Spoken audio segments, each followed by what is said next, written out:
muri trace zijyaho dizoze general zitwaye yego warazihaye general zihaye kuri je ko ndazikwiriye I am big man wintegeka hagati like n'indirimbo ivuga uyumvise yose ngira uco yumva ko ushaka ko arayumvise general yumvise ariko abakuzi ba TV hagati muco hagati ni muco hagati rega abantu turirimbira bafite ubwenge nta mpamvu yo kubabwira ibintu byumvikana tuba turirimba ibintu mwumva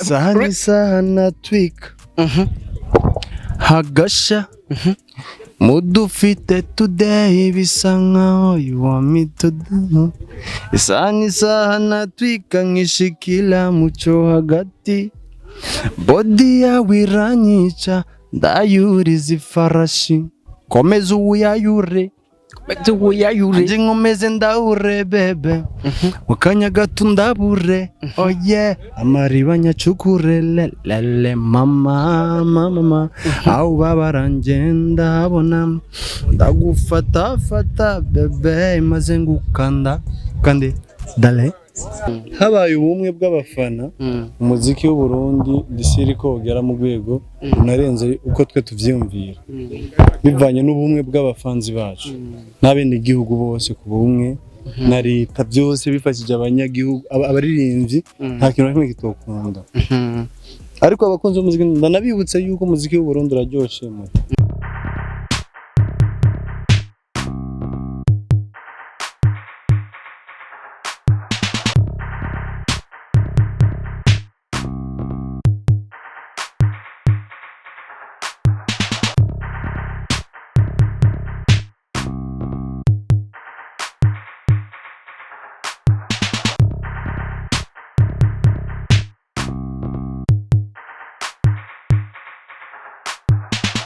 One, two, everybody. My name is Radio. This is Loy TV in the place. You know what it is. Yes, I'm Mr. Radio. I'm back again. Yes, ragaserero. Hamunda kugira byinshi muri entertainment. Hamunda kuzanira aba hitmaker. Kuri micro ya Loy TV. Ready easy gentlemen. Kora subscribe wena kugira ngo uzurabona professional interview. Uzurahabwa update news. No muri cyakiganiro tubabwiza ukuri show. Cyakiganiro kigwa akajokeza. Ko kumenya amakuru y'abastar. Ko kumenya amakuru y'ivyamamare. Ati mbega ivyamamare byacu ubibayeho gute kuri kamera uri kumwe na Elfage Carf anu watuma image ikushikira imeze fresh sana anu watuma sound uyumva imeze neza cyane agisa uno musi rero turi ahantu heza cyane turi mu kibazo cyiza cyane uvuga yuko uburundi bufise turi he uravye background ucubona ahantu turi ku kibuga cy'indege uraza kumenya mbega twagiye kora iki ariko imbere yaho ndi kumwe n'aba hitmaker ndi kumwe na Lux ndi kumwe na Mupati Octave Pebazaya na. Take mic, bro. Let's go, bro. Let's go. Yeah, man, bro. Mbazaya. Wotuma numva ndi fire boy. Mbazaya. Fa No other, no other girl like you. Just kidding. Yeah. No other, no other boy like me. Thank you so much. Wagwan, ni Mupati Octave uvuga yuko umuririmbyi w'umurundi afite talent, afite sound ili big. Turi kumwe Lux. Wagwan, brother. Be quiet, bro. Yes, sir. Uko fresh. Everybody. Ndameze neza, bro. Umeze fresh sana, brother. I'm good. Mupati mumere mikro gatoya kugira ngo imbere ko twaje kwa Mupati Octave abanza tubwire kwanza brother haramada tawe turi ngaha kubera iki kibuga cy'indege bro. Yeah, today is a big day kandi turi ngaha juste gusezera umuvandimwe wacu agiye gupresentinga Burundi bwacu outside. The hero died on. Yo, let me show the sample. Yo brother. Yo, what's up bro? Kuya hapa man. Sorry guys. What record? Now ingo. Oyo. Where is the man? You see the guy? Cameraman. You see the guy? Wagwan. Yakoze ibintu birenze nga. Bro, muri monde ya modeling. Ndibaza uyu niwe mu modo wa mbere nga mu Burundi amaze gukora ibintu birenze. Wagwan. Lux, tukiri ngaho nyene brother, numwe muyabonetse mu ndirimbo za Ben Nice, yarabonetse mu ndirimbo za Ines Laguerre, navuga yuko ni mu modo ari big. Ronald uvuga yuko yamaze kuri indege aho yerekeza wapi bro? Bro, United States of America, USA. USA man. USA ni Wow man. Ewana akajambo kamwe kuri we brother. Mpati. Kuri hapa man. Akajambo kamwe kuri we brother. Yes sir. Akajambo kamwe kuri uwo bro yamaze kuri ndege man. Brother. We umuvandimwe umuzi gute? Umuvandimwe je ndamwemera kandi ndamukunda cyane. Ni umuntu w'amateka, akunda abarundi, akunda ugwaruka, yifadikanya hamwe n'ugwaruka mu mico y'ikirundi. Ego kandi ndamwemera kabisa, ahagiye agenda amahoro, azogaruke kudusuhuza nk'abavandimwe. Uvyakiye gute kubagiye bro? Ndavyakiriye neza kandi ndabiryoherewe cyane. Bana fresh sana bro. Yes bakuzi wa TV tukumira na Mpati Octave no nakubwiti ni umurindi wo mu Burundi yari indirimbo nyinshi ari kumwe na Kilikou Kili. Ari indirimbo yuzi bro. Ari indirimbo yuzi. Jewe ndumva mwambi. Let's go. Rero indirimbo let's go. Indirimbo imwe ya Mpati. Ichaka mfite simbonu. Bandanya bro mucamurire murariya zirazimbye kuri Spotify kuiraba ni note nje ngamba ndiko ndamwishikira marsh de Mpati Octave wagwana bro vipi sasa bro ko fresh man niko fresh sana twaherukana kera bro sana twaherukana zamani uririmba ya ndirimbo yawe na Kilikou adibukana twakora ikiganiro hari like mubwiza mubwiza arantu twicaye bana fresh sana twerukana kiye gihe amakuru Miss brother ko fresh lakini ndashima Imana bana kuna swaga bro ujama ndashima Imana toujours yama ko avyibushe sana brother yo ko avyibushe sana bro sinzi ni Imana tu numva nanje cagihe utigeze umbwira ngo ko nonze mbere waravyibushe bro novuga ibidahari semen okay ndabishimira Imana ariko ndiko ndagabanya ibiro man biri too much James ibiro mvise biranarenze uko nifuza kuba meze sasa we na Mpati Octave afite ibiro bingahe bro je nago ndumukobwa ngo ndabinyegeze ibiro 97 umva habura bitatu kugira kwizibiri jana sasa ibiri jana bikunda kugira baba mere ba big ariko je undavye nibinsa kubera ko nani yo mpamvu ntangaye bro kubera ko ndi muremure urumva ndakomeye just kandi umva gym sana sikura ko witeke brother kubi bad man sasa tukingaho nyere brother bega muri music bagaze gute kuri no mwanya kuri Mpati Octave bro man music nabandanje ngira ingendo nyinshi cyane rero nuko ntagenda bimenyesha ndagira ingendo nyinshi ku buryo byatumye basi jewe mu bijanye na music nsa n'uri ko mbese sinariko ndagaragara cyane ariko mukuri guhari muri music nariko ndakora cyane ubwo nkobo ndafise video zitatu ndiko ndakora na Logic Jamal urumva ama audio menshi na iJoko nayandi yo mu Rwanda urumva kuvuga bivanye n'ibikorwa narimo by'ingendo before yuko mfata umwanya utari muto wo kuba ndipoze nariko ndakora nashimye ko mbanza gukora ivyo bikorwa kugira ngo nzobibahe before yuko nyine mfata umwanya ntariko ndatanga ibintu bivanye n'ibihe nzoba ndimo yama tukingaho nyene brother wavuze ati nari mu bintu byinshi cyane ko ndakora ama project mesh ati hari video zitatu mfitanye na Logic Jamal tukingaho nyene brother hari abantu benshi bibaza ko Mpati ashobora kuba yahevye umuziki kubera yuko atari karagaragara ni Mpati navuga kiya gihe wakora indirimbo na Kilikou wakoze ibiganiro byinshi uvuga ati ubu mugiye kumbona then mugiye kumbona ku project mesh ariko benshi baciye bakubura brother hakugera uno munsi hari benshi baje ko hevye umuziki brother reka ndababwiza ukuri turi kuri iyi TV iki kiganiro zukibiki hari umunsi nzokubwira ati ributse bya bintu wambagije sinzokwigera mpeba umuziki uko vyogenda kose ndashobora gufatirwa n'utundi tuntu ndashobora gutuma ntaba available yo gukora music nko ndavyifuza ariko no matter what ndiko ndabikora mu buryo bwanje bana urashobora gukora audio mu buryo bwawe 2 5 8 10 kugira ngo ubandanye uri kura récupérer igihe utari kurakora rero mukuri guhari ndababwiye nk'abafanzi ba Mpati Octave sinzokwigera ndabatenguha nzobaha umuziki vuba bidatinze kandi umuziki ufise cya kintu bita promotion ni kenshi nakoze imiziki ntariko ndabikora nkuko ndavyifuza bivanye n'ibihe ariko for now shaka kuba ibintu bikaze muzobibona mu minsi mike cyane Logic Jamal ariko arabitegura na timu yanje ubu ndafise timu iryoshe cyane niyo mpamvu ndiko ndababwiza ukuri iryoshe. Mbega uvuze timu iryoshe cyane nk'umuririmbyi abafana bayo bumva ikideni muvuze ati ndafise timu iryoshe abafana banje bumve ko batari bonyene hagira hiyongera abandi benshi ku mpande nyinshi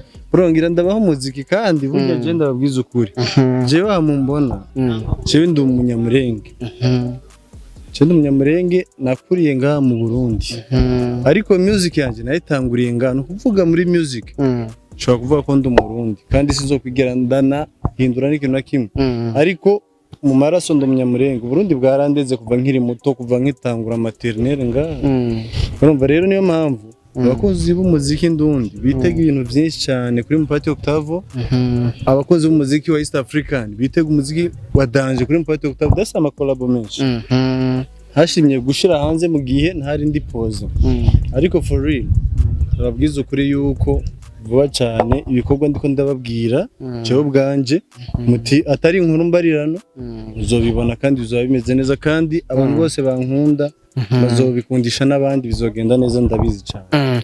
Wabuze ati nari mfise ingendo nyinshi nk'abakunzi bawe cyangwa se abakunzi b'umuziki baca bumva yuko hari umuziki kuko umuntu wese yimbura ivyo yateye. Sasa atukiri ngaho nyene brother ni Mupati novuga ko akunze gukora amakolabo akaba hiti sana mbega ubu naho bitega amakolabo mu bwoko abanyarwanda canke ahanyene mu Burundi tu. Actually ntababwiye Jesse nkunda kunyegeza n'abafanzi banje rega ndakunda kubabwiza ukuri ndafise indirimbo urumva kubera ko deja ndakunda igihugu ndiko ndakunda ebana cyane bro ndafise indirimbo yitwa Wishare ni indirimbo irimo ibintu vya Bujumbura na Kigali urumva ni ibintu nyene biri Wishare urumva mu myandikire y'umuririmbyi arashobora guhuza ibintu n'ibindi ndafise indi yitwa mu Bugarama urumva ko ari ibintu biri birakaze cyane je ndarabwiye ko umengo no candirimba bagarige nanje ndifana mu urifana fo ndifana muri trace zijyaho dizoze general zitwaye yego warazihaye general zihaye kuri je ko ndazikwiriye I am big man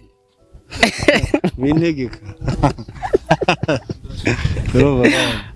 actually ndakunda mane how industry y'u Burundi iri kwirevolve cyane gose ndi proud yo kubona Kilikou ariko barahatwika gasha proud yo kubona no kuvuga abantu bose nka Double bande no muri comedy right bakigingi bari kuhatwika mane kuri cyane uvuze Kilikou n'umuntu mwakora Kilikou n'umuntu mwakora indirimbo yabaye hiti sana haba mu Burundi canke mu Rwanda n'indirimbo uravuga yuko yakoze amateka mbega wakire gute kuba Kilikou na DoubleJay bagiye gutembera kabisa ibana fo bakora ibiteramo bigiye bitandukanye brother ikintu cyonyene no kwakira nabi kuri Kilikou naho sinovuga ngo ni ikosa giwe ikintu no kumva mbabaye kubera ko Kilikou yaba yagikoze mu gihe yoba yakoze nk'ikintu basi okay sinikosa basi none mushirako no babazwa nuko Kilikou agwaye Kilikou atameze neza mu bijanye n'amagara cyangwa mu bijanye n'amakash umufungo ariko ikintu cyose Kilikou yerekeje mane Kilikou burya abantu nibamuzi Kilikou arampa twarakoranye indirimbo ariko still now niba muntu twicarana kamwe ati Mupati uri kubona guta akarere kameze uku burya Kilikou mana aramfasha ibintu byinshi cyane nanashimira na Balandri promoter n'abantu banje niba abantu tuyaga tugahura tukavuga ati mugakirira zimeze uku bakamira ati inshallah one day ni warekura ibyo bikorwa bizoba bitwika cyane actually Kilikou much respect sinzohwema kumubwira ko ari umuntu arenze kuri jewe ndamwubaha cyane hari abantu benshi bagumye baza yuko bazakubona mu Rwanda man kubera yuko ni Mupati Octavo novuga yuko akunze kugaragara mu Rwanda cyane ku ma social media yaho hari abantu bibaza yuko mwari jahigano ijya award bari kukubona mwari jahigano brother man nakubwiye ko ari ibintu bimfatiriye nubona ko wowe urabona nk'ubu duhuriye ngaha ntiwaruzi kuza kwansanga urabona ko muri umuryango nzoguha amakuru next time neza impamvu je ntari ndi pose ku buryo ashobora no kwideplacer ngo ngenda hanaha kandi suko ntabishaka kandi suko ntavyifuza ahubwo ni kubera yuko hari ibintu byari bimfatiriye kandi bigaragara kandi inyungu ku buzima bwanje cyo kimwe no ku muziki ari inyungu ku buzima bwanje rero kugira ngo nshike kuri ya nyungu y'umuziki ndabanza guca mu bindi bintu kugira ngo fighting then ngere kuri success wavuze ati umuziki w'Uburundi uraryoshe ati ebana hariho evolution imeze neza cyane tukiri ngaho nyene brother niki kintu usigurira abakunzi b'umuziki cyangwa se nk'abafana bagira ngo ubereke impamvu umuziki w'Uburundi uryoshe brother abakunzi b'umuziki ndundi kintu gusa kimwe babwira no gutiza umutima abaririmbyi urukundo naho abashaka gutiza umutima w'ugwango ariko ni kudutiza umutima w'urukundo bakadutiza amatwi bakadutiza no kudufasha kuzitangana hariho hose kuko mane bujya habaye ubumwe bw'abafana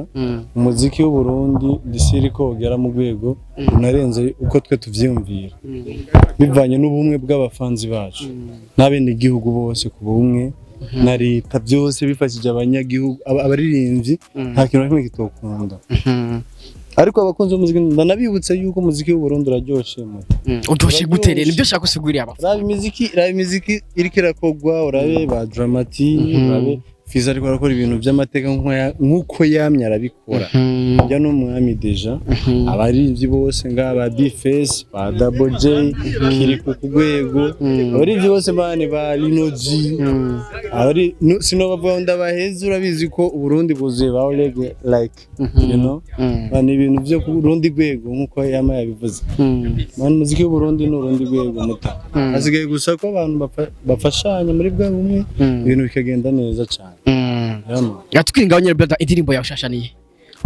abantu batayizi ndazi irahari maze amezi 6 yitwa Muco Hagati Muco Hagati indirimbo yanshasha nakoze ariko kubera ko nayikoze ndi muri vya bihe ntagereza mikro gatoya nayikoze nari muri vya bihe nashobora kuronka umwanya wo guca nkora like promotion kwiye umva man ndashaka kubwira ko nariko ndiga music je narize production we now nayigiye muri Kenya birashaka kuba ari ibintu byatumye nsohora indirimbo ariko abantu ntibabimenya cyane kubera impamvu zuko ntari mfite umwanya wo kubibagaragariza like ni kuvuga indirimbo rero shaka kubahura ni entre indirimbo zibiri ari yitwa mu Bugarama hariho wishare iyindi nayo nzoyikora ntari muri Afrika iyindi nzoyibaha nasimbiye gato hanze ya Afrika kubera ndabisaka voyage next time wagwana ariko rero hari indirimbo yabwije abantu amajambo menshi bivaye na title yayo ngo Muco Hagati Muco Hagati Muco Hagati yeah man I'm coming bro hari abantu batatawe neza iyo title Muco Hagati mbega then washatse kuvuga iki bro Muco Hagati man ntabwo byumva egereza mikro dusigure Muco Hagati I like indirimbo ivuga uyumvise yose ngira uco yumva kubera gushaka ko arayumvise je narayumvise ariko abakuzi ba Loy TV Muco Hagati Muco Hagati ni Muco Hagati rega abantu turirimbira bafite ubwenge nta mpamvu yo kubabwira ibintu byumvikana tuba turirimba ibintu mwumva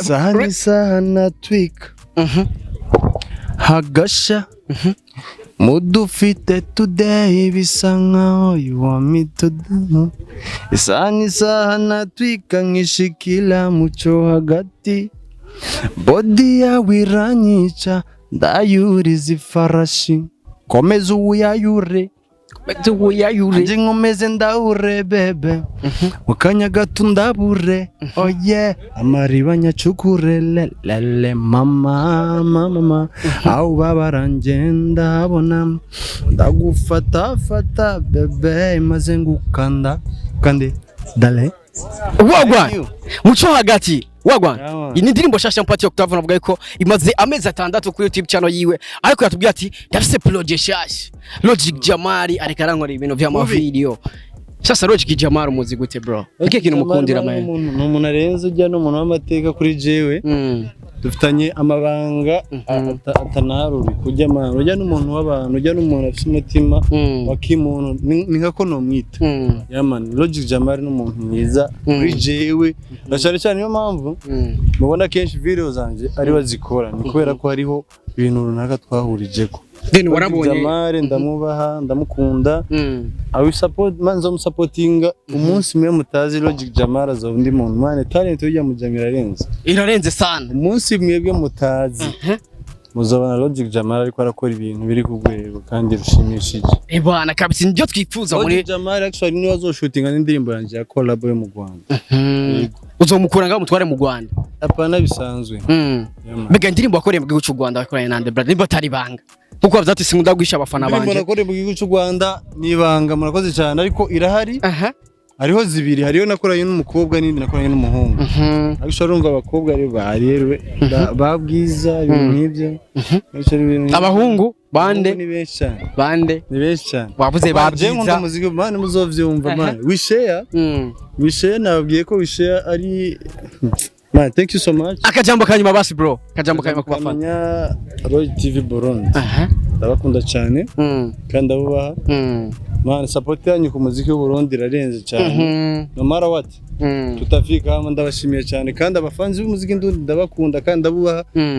Ibikorwa by'abarivyi bose muri rusange. Babandanye mu bisupporting atawe mukuyemo. Kugira dushigikirane right. Rux. Akajambo kanyuma bro. Let's get it man. Wagwan. Yo everybody. Expect ibintu birenze kuri umuji. It's a one long time umuji atarekurikiye. Kandi ikindi kintu nobabwira. When Mupati release something bro, is a hit song then it's on international level. Good music. So mwitege ibintu birenze from Mupati Octava. Yeah, fande. Urugendo navuze ati twifurije urugendo rwiza. Die Don Hero. My blood. Sikia kwanza Octavo. Agiye atabaye King video muri video yanjye man.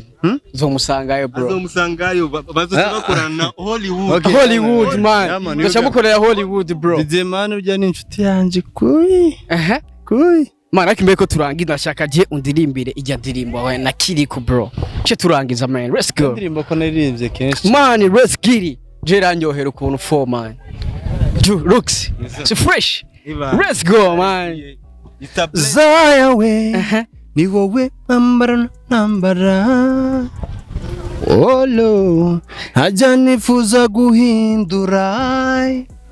Abambona bose bati nukuri ndaberewe.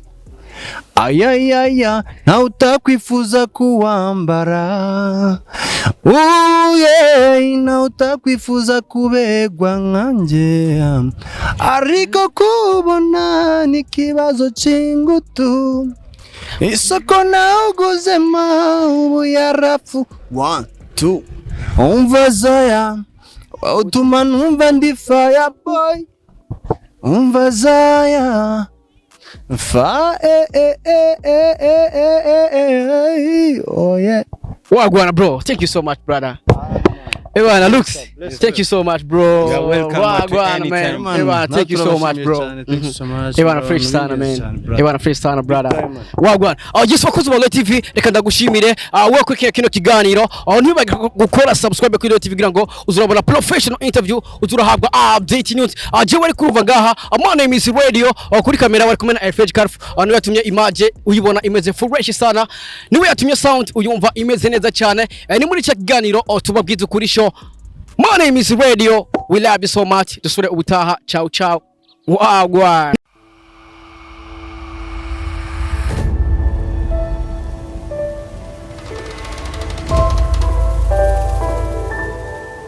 Lloyd.